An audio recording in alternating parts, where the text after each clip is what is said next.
How are you? I'm doing very, very well. So how is it at Sweden? How is Sweden so far? Yeah, it's nice. It's been extremely hot this summer. Uh, Not as hot as it used to be. I think it's a couple of 100 years or so.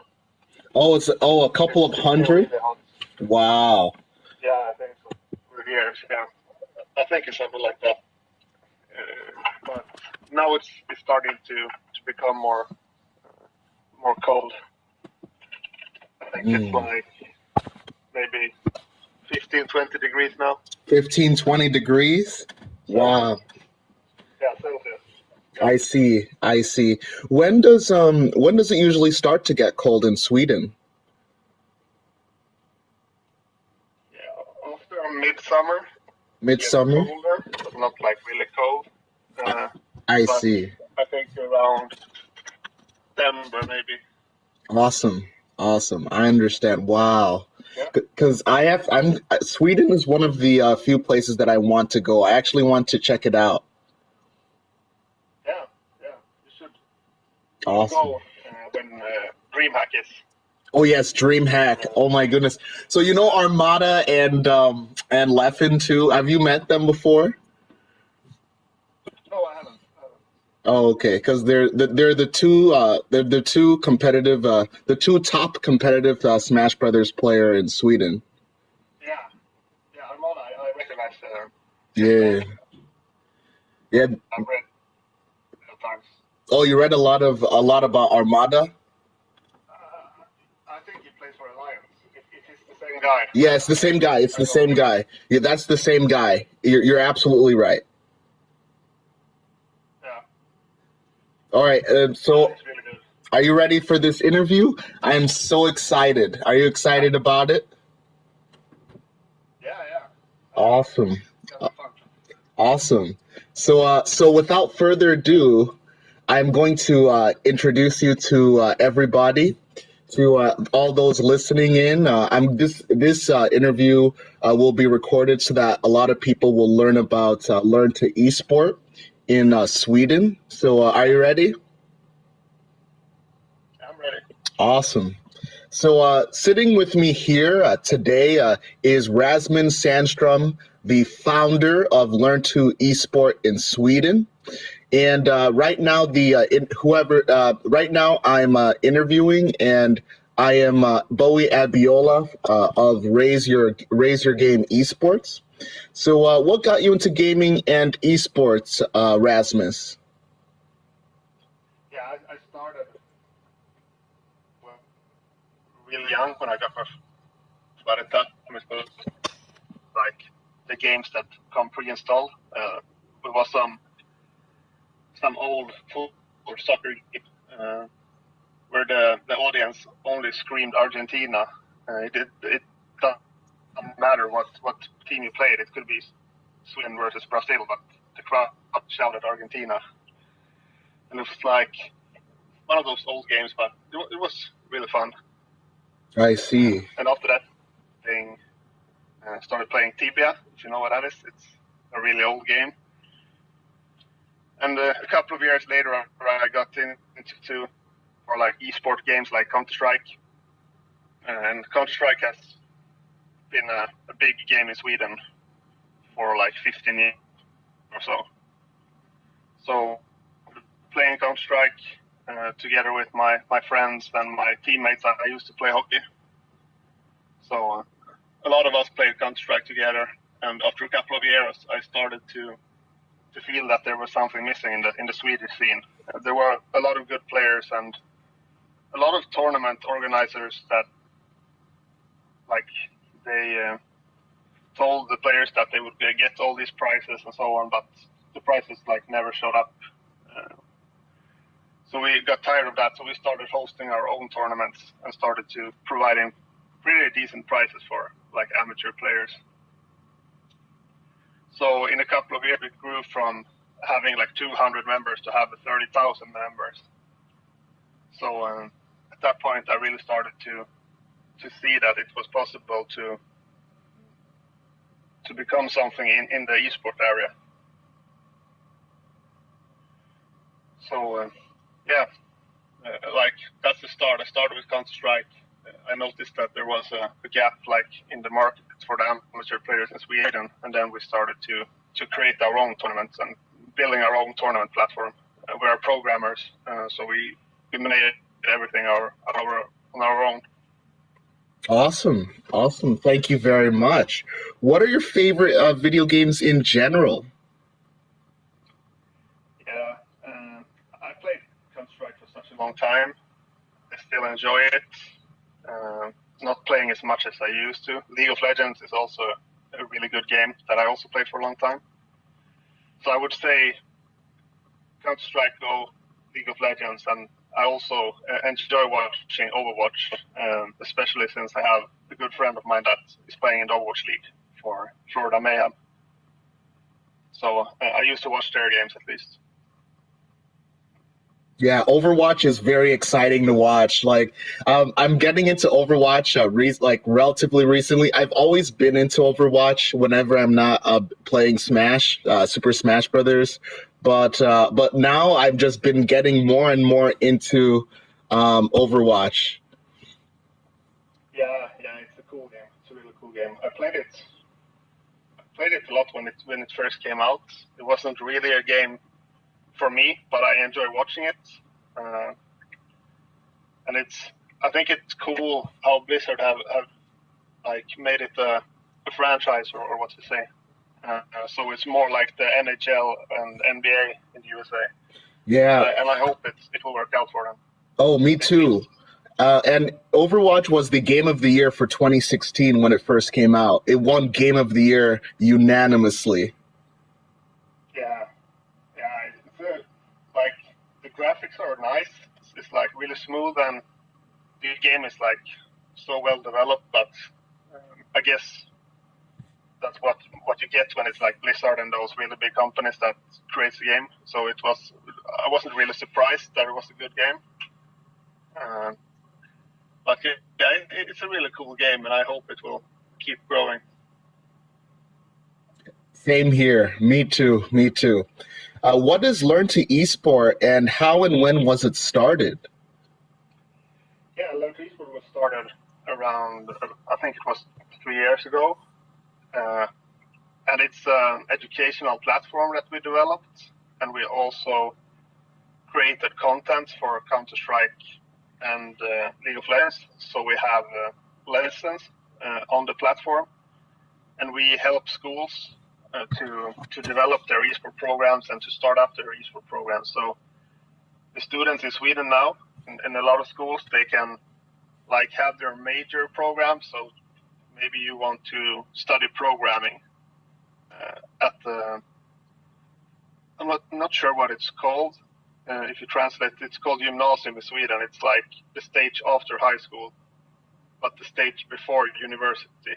Oh, the interim between high school and university, right? The interim. Yeah, exactly. It's you study there for 3 years, from when you are like 16 years old to 18, 19 years old. So we help them so they can like have the major programming course, and they can have like the eSport as an addition to that.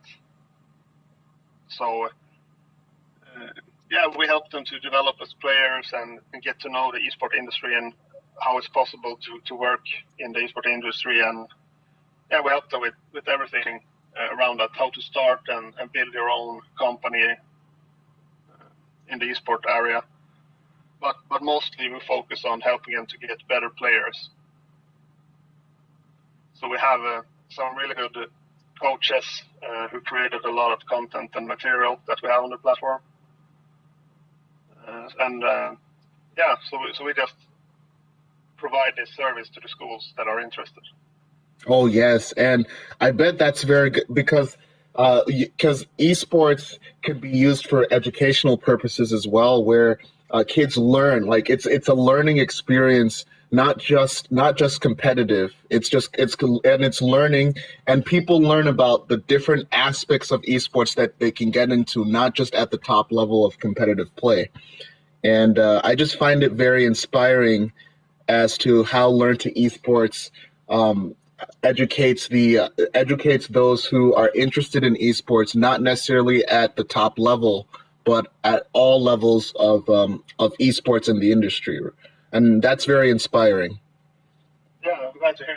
I'm glad to hear. It's inspiring for us as well, and that's the main reason we are doing it, because there are so many young players out there that has a lot of talent that they only like keep playing matchmaking on Contract Go, keep playing matchmaking, and then they maybe start to play on Face It or something like that. But they don't really practice to become better, and to they don't have a clear plan on how to get to the pro level, and there aren't really like a path to pro in a lot of the games. I know that Overwatch it's working on a path to pro, and it's already out there. I'm not sure. I think Florida Mayhem has one of those players. Like if you perform really well on the ranked ladders, you might get the chance to be picked up by an like Overwatch League academy team, and there is something like that in Counter Strike. I know that Riot with they have a qualifier series, and after that you get the chance to qualify to the LCS and all that. But it's like a really long road before you even get to being close to be able to qualify to LCS. So I see. We feel that there's a big gap, that we have to help the players to like the most important thing is for them to get this analyzing side, to think after every game, like what did I do less good, what did I do good, and maybe go through the replays, know what to look for, know how to take it, and keep developing themselves. So I think that's one of the biggest parts is to get them into this like critical, I don't know say how to be critical thinking, right? Yeah, critical thinking where they're trying to adapt to their opponent or adapt to whatever game they're playing, and they want to see all the different possible maneuvers or outcomes that could come as a result of them strategizing very well, right? Yeah, exactly. Awesome. So that's a big part, and the first step to becoming a better player is to realize when you make bad plays, and realizing that you can always do everything better. Because there's a lot of players that are stuck in silver and gold in League of Legends, and they are stuck there for maybe 2 or 3 years. They don't really improve because they hit their limits, because they only keep doing the same thing over and over. So we have players that has come in that has like really little experience and have low rank, and only in a couple of months we helped them to climb several divisions only by getting to think more critical. Oh yeah, and it's not just and as far as critical thinking, from what I've seen in League of Legends, it's not just what your opponent is going to do, but why they would do it too. So you kind of need to know the motive behind what your opponent might do. Correct? Yeah, for sure. Also that you mentioned that you have to understand what they do and why they do it, and you also have to be prepared, and maybe even like try to get them to force them to do different choices, so you can act after that. Some of the biggest mistakes we see in low level players is that when a champion that has pretty long cooldowns on their spell, when they used up their cooldowns and maybe missed their stun or missed the root, the new players don't do anything. They just keep farming and think it's okay, now it's time to farm for 4 or 5 seconds. But in those situations, it could be good to like jump the opponent and try to take them down because they have their spells on cooldown and things like that. Just really like easy things that some people don't tend to think about because they're like so stuck in in the routines and how they always play. And it's really fun to see these young players developing because they learn and adapt so quick when they get the right help. Yeah, and it's like a roadmap. It's like you're providing a roadmap for these young players who just want to get to the next level, and that's awesome. Like just that roadmap, so that they can say, okay, I understand this. I need to do this, this, and this to progress to the next level of my gameplay or the next level of my interaction on the field in League of Legends, and that's really awesome. So what do you yourself do at Learn2Esports, Rasmus? Yeah, I am the founder of the company who created this product. We are a development company. We create applications, websites, larger systems, and so on. And our whole team. We are eight people, 8 guys, and we are all into esports. So when we got this idea, everyone was like super hyped to start this project. And I am like a project leader / seller and also developing the whole, developing Learn2Esport further. And I also coach some of the players sometime. I don't have as much time for that as I want to right now.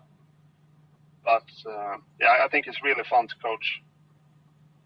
So it's like, yeah, if I have to put one, like, yeah, I'm developing Learn2Esport further. That's my role. Awesome. My main role. And when was Learn2Esports founded? It was founded 3 years ago. We started at our first school 2 years ago. And the first year, the first 1.5, we didn't try to get any more schools. We wanted to go with the school that we started to be able to see what's working and what's not working and just try to develop it further. Just talking a lot to the students and see what they think and talk to the teachers. And we didn't want to launch our product and then try to get 10 schools and then won't be able to do a really good job because it's too much. But now we feel that it's going really well at the school that we started at, and we made changes to the platform and to the courses and the material, and now we feel ready to start getting more schools. So we actually signed a contract with another school just a couple of weeks ago, and that school will be perfect for this. I can't tell you which school it is yet, but I will be able to in 1 or 2 weeks. Awesome.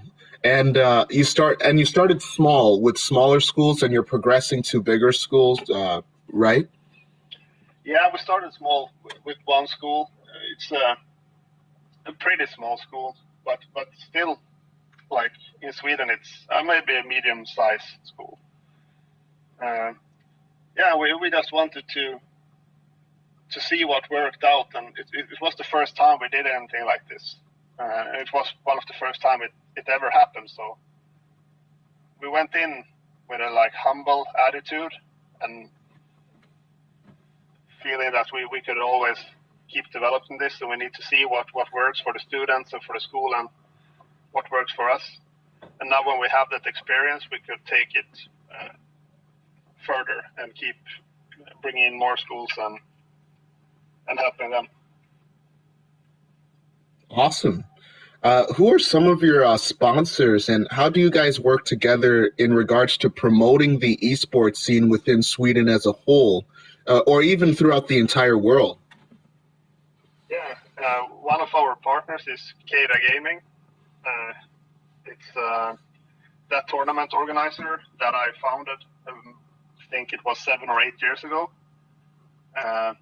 Me and Dan, who run the company together, we founded that. And now I think it was 2 years ago, we left the organization because we didn't have time for it anymore. But a guy named Emmanuel took over after us, and his team has made a really good job. So we are partners with them. And that's our main partner. And also JW Gaming, that is a gaming store in in Avesta. It's the Counter-Strike player for Fnatic. He owns that store, and we have really good contact with his brother, Jimmy, who is going to be the teacher at one of our schools now. Whoa, that's beautiful. That is very beautiful. It's always good for these friendships to it's always good for friendships in the esports industry, so that we can help other people throughout our region and throughout the world. And that's very awesome. That's very inspiring. Yeah, glad to hear. And it's fun to see how esports connect people. And the guy I talked about now, Emmanuel, he's working for Florida Mayhem now as a videographer. And Johan, who is also a part of Keda, he is playing for Florida Mayhem. And we had a lot of people that came into Keda Gaming and who are now working full time in the esport industry. So it's really fun to see how the whole esport industry evolved and how our part has been in it, that we can help people to get full-time jobs in the industry. So yeah, it's real fun. Awesome. And have you so which tournaments have you organized before, or has Learn2Esport organized before, either with or without partners? And do you plan on collaborating with various esports communities throughout Sweden and Europe? Yeah, for sure. We haven't created any tournaments with Learn2Esport, but we have created a lot of tournaments with Keda Gaming. We held, I think, 5 or 6 tournaments every week in Keda Gaming. With Learn2Esport, we are open to collaborate with a lot of companies and esporters and people who are interested. We already collaborate with a lot of YouTube content creators and coaches, but we are open to suggestions. And we are thinking of cooperating more with some of the Swedish tournament organizers and associations to get them more into like the educational part of esport, for sure. And also global. We have a lot of contacts in Los Angeles, in the esport area, and so on. So we are looking into start working more together with them as well. Can you tell me more about these collaboration, or can you give me an example of like a time where you collaborated, whether it was a regional tournament or a local tournament, and how it went? Like how did it go when you collaborated with them? Yeah, one of the tournaments that we called Summer Extravaganza in Sweden. We had, I think, around 140 teams for Counter-Strike, and maybe around 135 for League of Legends. And in that tournament, we collaborated with a lot of companies to make it happen. And 140, 150 teams in one tournament in Sweden is a lot. 150 teams? Yeah. And that was a local tournament, or was it a regional? No. We all only did online tournaments with Keda Gaming. Oh, online. Oh, I see. Yeah. But 150 Swedish teams, and yeah, something like that. So we held pretty big tournaments, and it's when you collaborate with sponsors and other associations, it gets so much easier. And I think that's important for both larger companies and smaller, because there are so much talented people out there in the esports area that is still trying to work their way up to maybe be able to work full time. And I think it's good to help those who have the passion and are willing to put down the time to get better and learn stuff. So if anyone has any like suggestions or want to talk to us about collaboration, they're willing to contact me. Awesome. And at the end, or later on, definitely send me your social media information so that we can get it out there to people as well. So definitely, you can message it to me in Skype or elsewhere, and then just let me know your social media links so that I can get it out there to people. Yeah, that's great. Thank you. You're welcome. You're welcome. And so where do you see Learn2Esport 5 years from now? So where do you see yourself 5 years from now? In 5 years, I think that we will have around 25 to 30 schools in Sweden, and maybe have been able to take it abroad, maybe to USA and maybe to Norway, Denmark, Finland, Great Britain. I think those countries would be the easiest to start with for us. So I think we are really big in Sweden, 25 to 30 schools, and maybe starting to look elsewhere outside of Sweden. But I think that is more in 3 years maybe than 5 years. Yeah, so I would say in 3 years. Awesome. And do you have anything you want to say to the esports communities in Sweden or even in Europe or even the entire world? Like, do you have anything you want to say, any advice you want to give, anything like that? I think this tip, or what to say, this advice is, you could connect it to everything, I think, and it's just you have to be ready to put down a lot of time to become a good esporter.